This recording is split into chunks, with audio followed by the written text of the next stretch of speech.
Então, irmãos, hoje nós não temos desculpa para não cumprir a lei de Deus. Porque o que impedia o homem de cumprir a lei, de entender a lei de Deus, o Senhor resolveu. O Senhor anulou isso. O Senhor derramou do seu Espírito e trocou o nosso coração.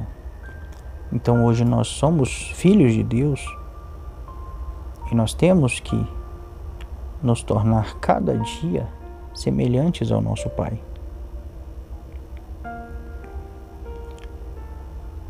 E na palavra de Deus nós podemos conhecer o nosso Pai compreendendo mais da sua palavra. Tudo que Ele deixou na Bíblia é para nos ensinar algo. Por exemplo, na nossa igreja temos o costume de buscar a palavra, para o casamento, e às vezes casa e dá errado, e a pessoa quando está namorando é uma coisa, mas depois que casa vira outra pessoa, se revela, irmãos? E aí as pessoas se sentem enganadas, e querem desfazer essa aliança que foi feita porque foram enganadas, se acham enganadas. Mas a palavra de Deus, ela nos fala assim, lá no livro de Josué, que Deus ele falou para Josué assim: Josué, entra lá na terra que eu vou por vocês, na terra dos cananeus, e você não vai fazer aliança com nenhum desses povos, porque a medida de iniquidade desses povos já chegou no limite. Eu dei 400 anos para eles se arrependerem, mas agora eu vou usar vocês, a nação de Israel, para executar juízo sobre esses povos. Então você não vai fazer aliança com ninguém, você vai entrar e vai tirar todos esses povos da terra. Os que não quiserem sair você vai destruir, porque eu estou executando juízo sobre esse povo. E Josué, irmãos,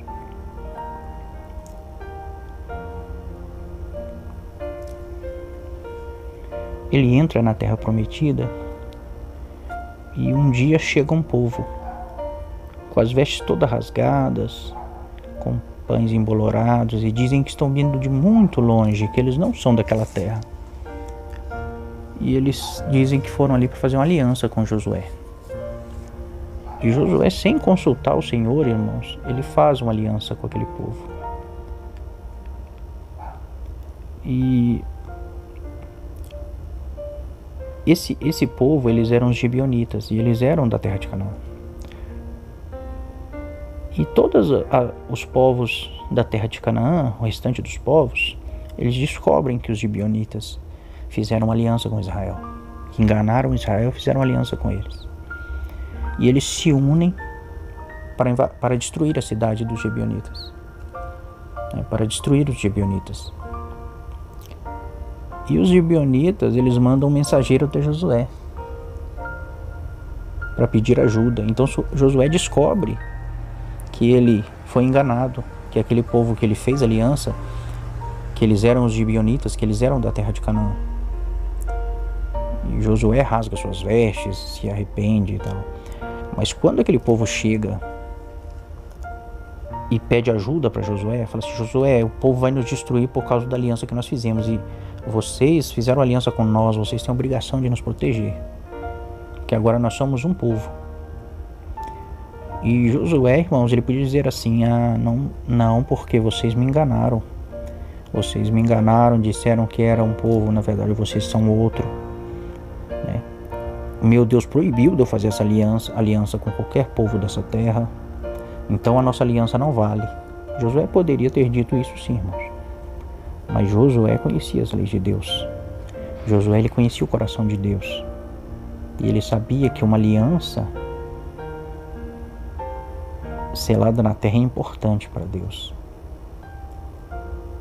E Josué, ele junta o seu exército e vai lutar pelos gibeonitas. E nessa batalha, irmãos, que Josué decide lutar por uma aliança, Ainda que uma aliança feita contra a vontade de Deus, ainda que uma aliança feita baseada no engano, quando Josué se dispõe a lutar por uma aliança que Deus considera, nessa batalha, irmãos, para o sol, para a lua, e o Senhor envia uma chuva de pedras sobre os inimigos que queriam destruir os gibeonitas. Naquele dia o Senhor parou o universo para ajudar Josué a cumprir com o que ele tinha dito, a honrar essa aliança. E Deus deu a vitória na mão de Josué e dos gibeonitas. E 400 anos depois, irmãos, Davi assume o reino e vem uma maldição sobre a terra, uma grande fome. E Davi vai consultar o Senhor para saber por que isso está acontecendo. E Deus fala através do profeta que essa maldição veio sobre Israel porque Saul matou os gibeonitas que viviam na terra, quebrando a aliança que Josué tinha feito. Né, irmãos, mas 400 anos depois, aquele povo não tinha nada a ver com essa aliança. Né? Aquele povo, muitos nem lembravam mais dessa aliança, mas Deus, irmãos, lembrava. Para Deus, essa aliança ainda estava de pé, ainda estava valendo. E quando Saul mata os gibeonitas da terra, Deus envia maldição sobre todo o povo. E era uma aliança, irmãos, que Deus não queria. Era uma aliança que foi feita na base do engano, com um povo que Deus não aprovava.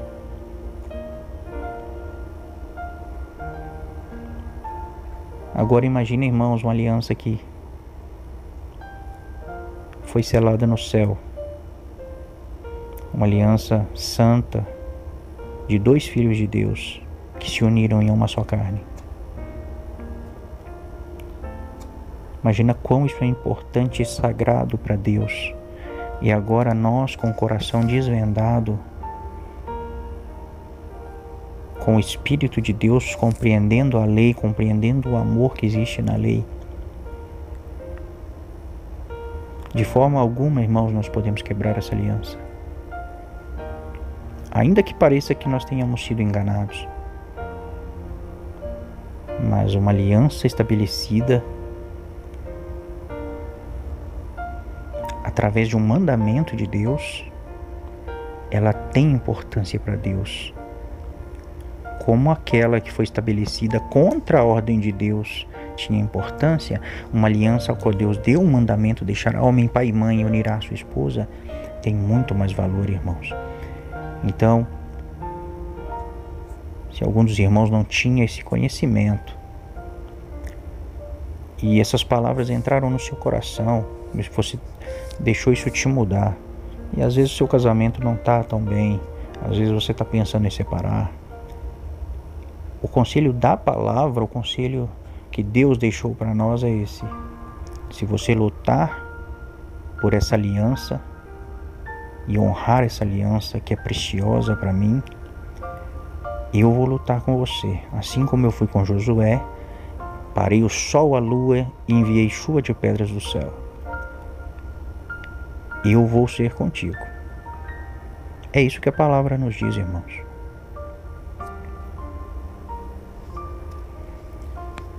E aproveitando que já estamos falando da lei de Deus, vamos falar também a respeito do dízimo. O dízimo ele foi abolido, irmãos. Na nova aliança não existe o dízimo. Considerando tudo que nós já vimos, irmãos, e depois que os irmãos pesquisam na Bíblia, para que era o dízimo? O dízimo era para sustentar um sacerdócio, o sacerdócio levítico. E ele era para sustentar o sacerdócio levítico, que eles não podiam trabalhar, eles não tinham terra, então eles tinham que comer. E era para sustentar os órfãos, as viúvas, os pobres, os estrangeiros. Essa era a função do dízimo. E o dízimo era um mandamento, foi determinado até a porcentagem, 10%. Porque aquele povo não tinha coração de misericórdia.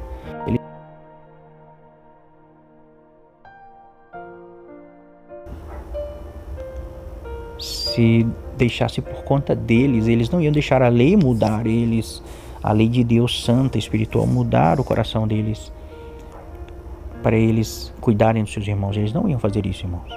Então Deus estabelece uma lei e um mandamento, 10%. Mas na nova aliança, o sacerdócio levítico foi trocado pelo sacerdócio de Cristo e da igreja. Então não precisa mais sustentar um sacerdócio, porque o sacerdócio agora é espiritual, não é mesmo? Mas, irmãos, a lei do dízimo era para ensinar a cuidar das pessoas. Por exemplo, o dízimo era para o sacerdócio, mas também sustentava os pobres, as viúvas, os órfãos. Na nova aliança não tem pobre, viúva e órfão? Então, irmãos, esses mandamentos da lei eram sombras de mandamentos sublimes, superiores, espirituais. Então hoje nós temos pobres, viúvas e órfãos. Então hoje nós temos ainda que dar o dízimo. Irmãos, o dízimo ainda é válido, mas não o dízimo daquela lei, não o dízimo de 10%. Irmãos, porque hoje essa lei está escrita no nosso coração e hoje não precisa ser estabelecido um valor, porque nós hoje deixamos a lei de Deus nos mudar e vamos nos tornando a imagem do Filho de Deus e semelhantes a Deus. E quando nós vemos o nosso irmão passando necessidade, quando é anunciado uma coleta para a obra da piedade, nós voluntariamente entregamos o nosso dízimo. Irmãos, lá era chamado dízimo porque era 10%. Nós não chamamos de dízimo, nós chamamos de oferta voluntária. Mas a oferta voluntária é a realidade do dízimo que era sombras. Irmãos, então a lei não mudou, a lei mudou, ela não foi abolida. Ela se tornou muito superior. Porque as pessoas que fazem parte agora dessa nova aliança, esse novo sacerdócio é muito superior, é um sacerdócio espiritual. Irmãos, também o sábado que os hebreus guardavam, nós precisamos guardar o sábado do 7º dia, o sábado das festas, que eram sábados cerimoniais, o sábado anual, que era de 7 em 7 anos, um ano para a terra descansar. Nós temos que entender também o que é o sábado. A Bíblia diz que Deus descansou no 7º dia e o santificou. Então o sábado de Deus é descanso e santificação. Deus falou para o povo hebreu guardar o sábado quando ele tirou eles do Egito. As pessoas não guardavam o sábado do 7º dia antes da lei de Moisés. Não guardavam, não tinham um mandamento para guardar esse sábado semanal. Mas depois que Deus tira o povo de Israel do Egito, Deus fala assim: porque eu tirei vocês do Egito, da escravidão do Egito, agora vocês vão trabalhar 6 dias e no 7º vocês vão descansar. Vocês vão guardar o 7º dia. E por que Deus dá esse mandamento para eles? Porque eles eram escravos, irmãos. Escravo não tem descanso. O sábado era um sinal entre Deus e aquele povo, que Deus tinha tirado eles da escravidão. Então eles tinham que lembrar do sábado, guardar e o santificar, porque eles ainda tinham mente de escravos. E Deus, através desse mandamento do sábado, Deus fala para eles assim: vocês não são escravos, vocês vão trabalhar 6 dias, mas no 7º vocês vão descansar, porque eu livrei vocês da escravidão, vocês são livres. E esse é o sinal que eu tirei vocês de lá. Todo sábado do 7º dia vocês vão descansar. Então, irmãos, só que aquele sábado ele era sombra de algo muito mais sublime, muito mais lindo. A Bíblia diz assim que o sábado é o descanso de Deus. Deus fala para aquela geração do deserto que foi desobediente, Deus fala assim: vocês não vão entrar no meu descanso. E descanso é sábado. Sábado significa descanso. Vocês não vão, eu jurei na minha ira que vocês não vão entrar no meu descanso. E lá em Hebreus 4, eu não vou ler os versos porque senão está ficando muito grande o vídeo, tá, irmãos? Eu estou dando um resumo sobre esses assuntos, aproveitando que nós estamos falando da lei, já encaixando esses assuntos, uma explicação bem resumida. Talvez depois, se os irmãos quiserem, eu faça um vídeo bem mais explicando e lendo todos os textos. Mas lá em Hebreus 4, é mencionado esse sábado, e é dito assim que ainda existe esse descanso para nós nos esforçarmos para entrar nele, né, irmãos? Então, esse descanso que nós temos, vamos entrar nele esse sábado, que nós temos que santificar, resumindo para os irmãos, é o milênio. A Bíblia diz que Deus fez o mundo em 6 dias e no 7º descansou. Seguindo a cronologia bíblica, se pegar desde Adão até hoje, o mundo tem quase 6.000 anos. Mas não tem 6.000 anos ainda, a Terra. A Terra talvez sim, mas o homem na Terra não. Então, o tempo do homem na Terra não. Não tem 6.000 anos ainda. Então, 6 dias, a Bíblia também diz que para Deus um dia é como 1.000 anos. Então, o homem vai trabalhar durante 6 dias, 6.000 anos. No 7º vai descansar e o nome de Deus vai ser santificado. E nós vemos na Bíblia um dia como 1.000 anos, um milênio, onde Cristo vai estabelecer o seu reino de justiça na terra e onde Satanás vai estar preso. E onde quem vai estar regendo a terra é Cristo e a igreja. Mas depois eu vou fazer um vídeo bem mais explicando esses aspectos e lendo todos os textos para os irmãos. Só estou dando essa explicação resumida para fechar o pensamento a respeito da lei de Deus. Tá bom, irmãos? Então é isso. Espero que tenha edificado os irmãos como me edificou. Deus abençoe os irmãos e até o próximo vídeo.